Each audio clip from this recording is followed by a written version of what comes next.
How you doing, everybody? Today I'm going to be tying an easy bucktail crappie jig, and I'm going to be tying it with classic colors that have always worked for me. So let's get started. So I'm starting off with a 1/16 ounce jig head, powder painted with Chartreuse, and we're using a black UTC Ultra Thread 70 denier. I'm just going to start that thread right behind the head and take it down to the point of the hook. Now we're going to grab our bucktail. This is a Chartreuse dyed bucktail. We just want to make sure we use the Chartreuse and not the brown parts, unless that's what you're looking for.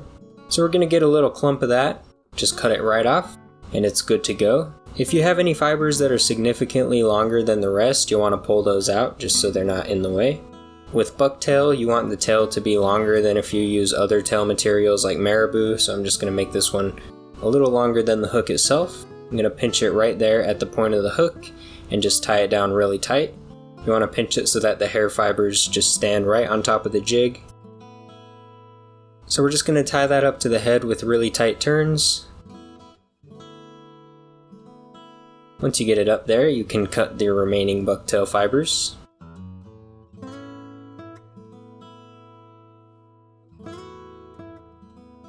Now we're just going to clean this up with our thread. Just go over it as much as you need to get these fibers tamed down. Check it out, make sure it's good, and you can line up that tail if you need to. For the body, I'm going to be using this New Age chenille. This is Winter Run Purple from Nimrod's Tackle. I love this color. We're just going to take a piece of that and tie it in from the head down to the tail at the point of the hook.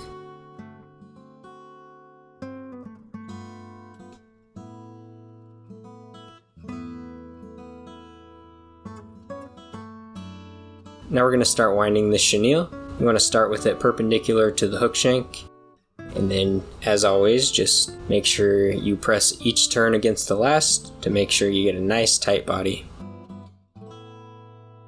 And if that looks a little too thin for you, you can take it back down and back up again if you want a fat body, but I like this thinner body with this pattern just because the tail isn't huge. I like it to taper down to the tail. Once we get that chenille up to the head, we're just going to tie it off. Give it a few good turns.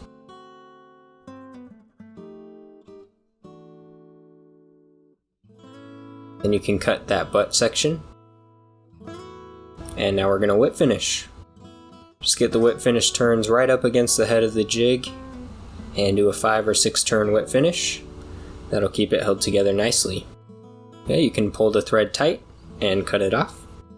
And that is it. That is the simple bucktail crappie jig. You can tie this in as many colors as you'd like. I really like this color combination. It seems to work well for me. But yeah, bucktail is an amazing tail material.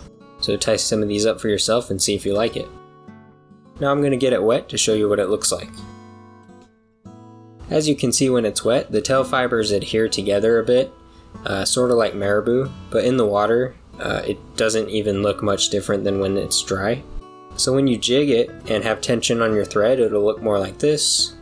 And then when you give the line slack, it'll look like it's dry. So it has a little bit of action. Thank you so much for watching. I hope you liked the video. If you did, make sure to hit the like button and consider subscribing.